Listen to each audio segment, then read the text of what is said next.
Class 9th और 10th के बच्चे अगले जो है वीडियो में रीड करेंगे प्रेजेंट कंटिन्यूअस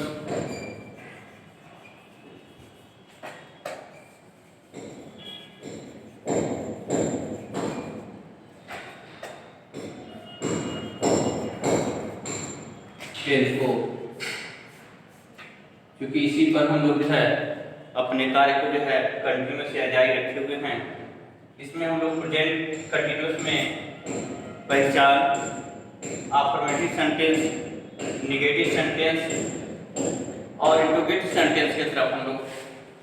बढ़े हुए थे और उसी पर फिर थोड़ा सा हम लोग ध्यान केंद्रित करेंगे। इंट्रोगेटिव सेंटेंस के रूल नंबर फर्स्ट,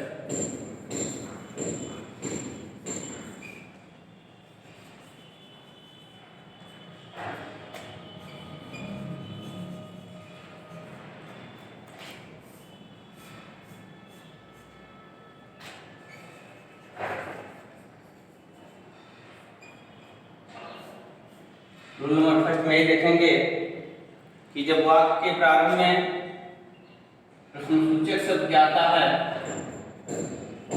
तो हम लोग प्रेजेंट के बिगिनिंग भी देखे हैं कि यह वाक्य बिगिनिंग में या प्रारंभ में क्या आता है तो उसकी अंग्रेजी हम व्हाट किसी भी कीमत या हालात में लिखते हैं। सबसे पहले यह ध्यान देते हैं कि सब्जेक्ट सिंगुलर है या प्लूरल है। जैसा सब्जेक्ट होता है उसी के अकॉर्डिंग या उसी के अनुसार हम हेल्पिंग वर्ब का यूज कर देते हैं। अर्थात कहने का अभिप्राय औचित्य यह है कि सबसे पहले हम हेल्पिंग वर्ब या तो इज लगा देते हैं या तो आर का यूज कर देते हैं या एम का यूज कर देते हैं। इस प्रकार से इज या एम का यूज करने के बाद सीधे तौर पर हम सब्जेक्ट को लिख देते हैं और सब्जेक्ट को लिखने के बाद जो है फिर हम आ जाते हैं मेन वर्ब के फर्स्ट फॉर्म और मेन वर्ब के फर्स्ट फॉर्म में आईएनजी का हम यूज या प्रयोग कर देते हैं। फिर सीधे तौर पर जो है हम ऑब्जेक्ट की तरफ बढ़ जाते हैं और ऑब्जेक्ट लिखने के बाद जो है फिर हम अंत में जो है साइन ऑफ इंटीग्रेशन का जो है प्रयोग या यूज करके जो है सेंटेंस को विराम या क्लोज कर देते हैं। यह रहा प्रेजेंट कंटीन्यूअस टेंस के इंट्रोगेटिव सेंटेंस का रूल नंबर 1 कि अगर क्या पहले आता है तो उसकी अंग्रेजी हम व्हाट नहीं लिखते हैं, उसके जगह पर हम सबसे पहले जैसा करता होगा सब्जेक्ट उसी के अनुसार या तो हम इज लिख देंगे या तो आर लिख देंगे या तो एम लिख देंगे और फिर इज या एम लिखने के बाद ही आप सब्जेक्ट को लिखेंगे। सब्जेक्ट के बाद फिर मेन वर्ब के फर्स्ट फॉर्म में आई जोड़ देंगे और फिर अंत में ऑब्जेक्ट को राइट करते हुए फिर जब सेंटेंस को खत्म करेंगे तो साइन ऑफ इंटीग्रेशन का जो प्रतीक है या जो चिन्ह है उसको आप यूज करके जो है सेंटेंस को क्लोज कर देंगे। जैसे एग्जांपल को हम जो है पिकअप करें या ड्राफ्ट करें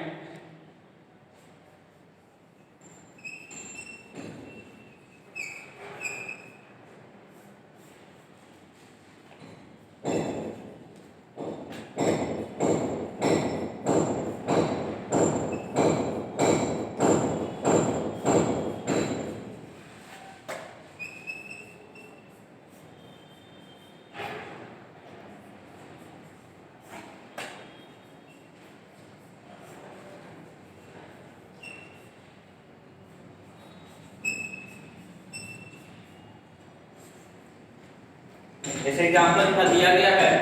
कि लड़के एक छत पर एक पतंग उड़ा रहे हैं तो सबसे बिल्कुल हम क्या कर देखेंगे, क्या का सीन करने के बाद हम देखेंगे कि लड़के इसमें सब्जेक्ट है, लड़के सब्जेक्ट है इसलिए इसके अकॉर्डिंग हम सबसे पहले अगर चुनाव करेंगे तो आर का करेंगे तो सबसे पहले हेल्पिंग वर्ब हो जाएगा आर और आर लिखने के बाद फिर आपका लड़के हैं जो सब्जेक्ट की तरफ संकेत या इशारा कर रहा है तो लड़के का हो जाएगा द बॉयज और बॉय लिखने के बाद फिर आप चलेंगे मेन वर्ब के तरफ। मेन वर्ब आपका है उड़ाना, उड़ा रहे हैं तो मेन वर्ब उड़ाना का मतलब होता है फ्लाई, तो इसको आप यहाँ राइट देंगे और फ्लाई में आई जोड़ देंगे क्योंकि पहले ही बताया गया है आपको कि जब आप मेन वर्ब का यूज करेंगे तो मेन वर्ब के फर्स्ट फॉर्म में जो है आईएनजी का यूज करेंगे, चाहे सब्जेक्ट आपका सिंगुलर हो या प्लूरल हो। तो यह हो गया आर द बॉयज फ्लाइंग। उसके बाद आपके ऑब्जेक्ट हैं एक छत पर और एक पतंग। तो सबसे पहले इसमें फर्स्ट वाले ऑब्जेक्ट को यहाँ चूज करेंगे, उसके बाद पतंग को जो सेकंड को चूज करेंगे। तो एक पतंग है, तो एक पतंग की अंग्रेजी आपका यहाँ हो जाएगा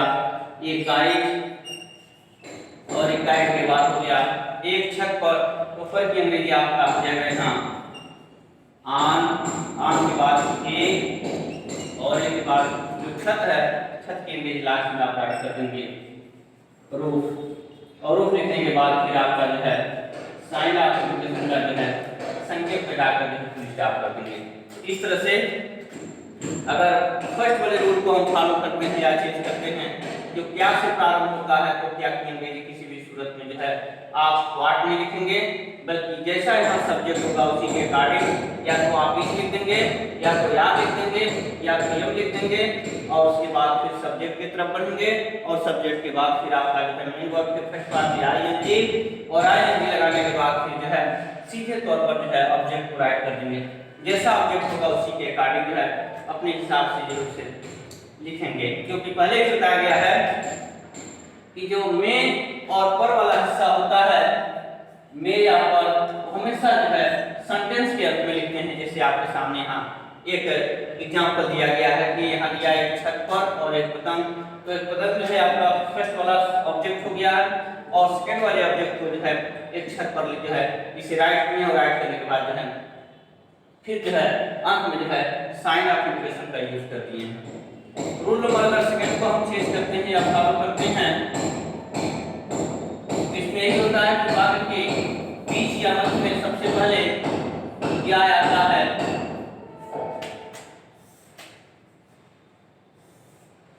तो जब क्या आता है तो इसकी अंग्रेजी सबसे बिल्कुल आपका हो जाता है। अब यहाँ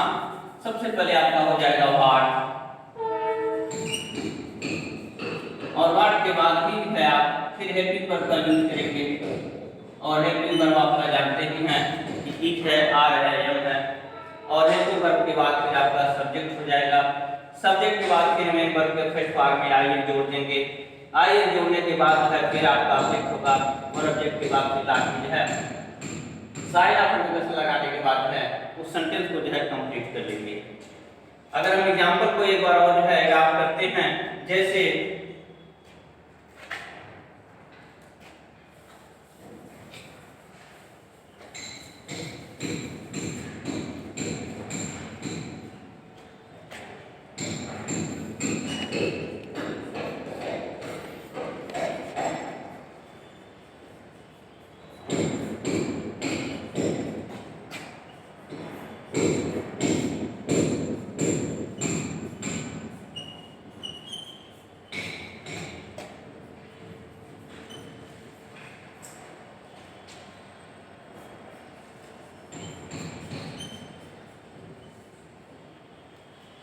चंद्रमा बादलों के बीच में क्या छिप रहा है,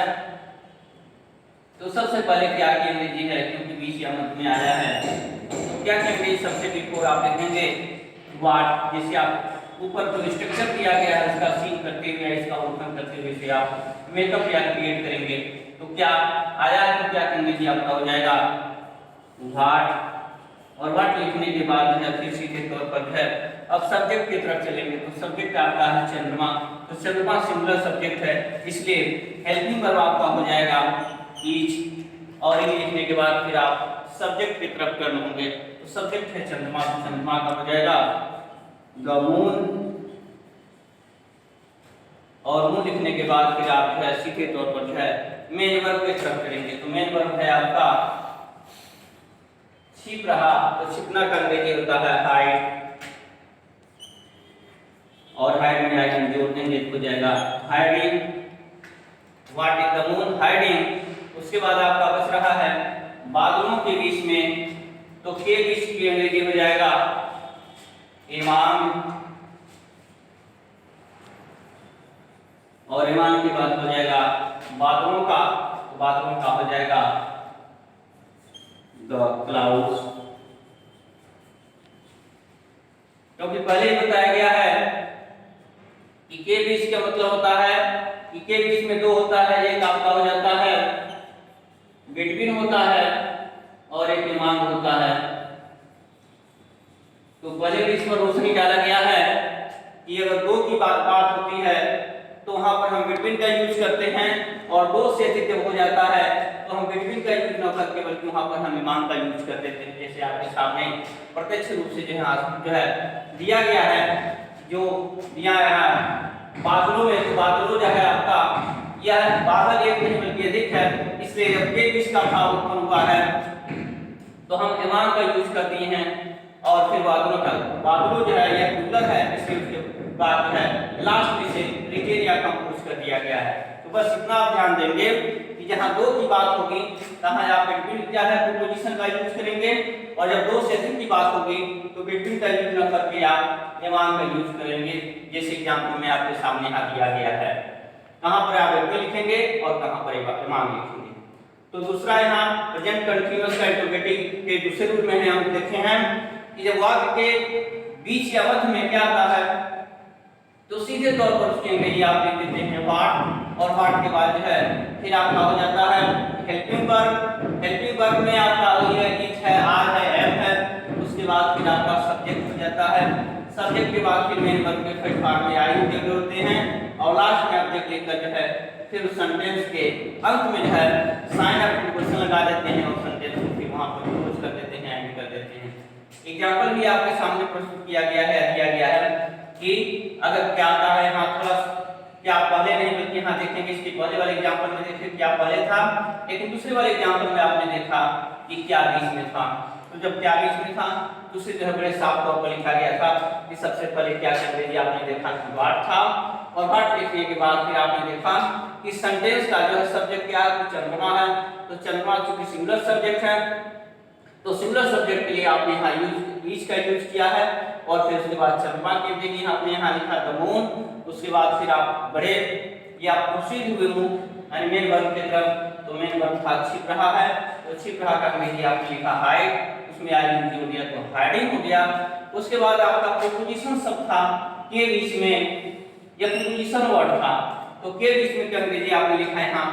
इमाम, और इमाम के बाद फिर आपका बचा हुआ जो शब्द था या वर्ड था वो बचा रहता बादलों। तो बादलों का अंग्रेजी लास्ट में आपने लिखा द क्लाउड, और क्लाउड के बाद फिर आपका हो गया यहाँ साइन ऑफ इंटीग्रेशन, और साइन ऑफ इंटीग्रेशन के बाद जो है यह सेंटेंस आपका जो है कंप्लीट होगा। तो इस तरह से फर्स्ट वाले में आपने क्या रीड किया और सेकंड वाले में क्या रीड किया, और उसके बाद जो है इसी पर हम थोड़ा ध्यान देते रहेंगे कि क्या पहले आता है तो क्या करेंगे और क्या बीच में आता है तो क्या करेंगे, उसके हिसाब से जो है सेंटेंस को आप मेकअप करेंगे या क्रिएट करेंगे। तो थोड़ी सी भूल करेंगे तो फिर सेंटेंस का जो स्ट्रक्चर है वो गलत हो जाएगा। क्या पहले आता है तो क्या करेंगे और क्या बीच में आता है तो क्या करेंगे, उसके स्ट्रक्चर दोनों बड़े साफ तौर पर दिया गया था। उसी के अकॉर्डिंग है जब भी आपके सामने कोई सेंटेंस को जो है अनुवाद करने के लिए दिया जाता है या वर्जन के लिए दिया जाता है तो फिर इन्हीं रूलों को, इन्हीं नियमों को सदा आप फॉलो करेंगे, और फॉलो करने के बाद सेंटेंस को जो है मेकअप करेंगे। तो यह आपका जो है वीडियो, और उसके बाद नेक्स्ट वाले वीडियो में इसके आगे वाले हम जो है देखेंगे और वेट करेंगे।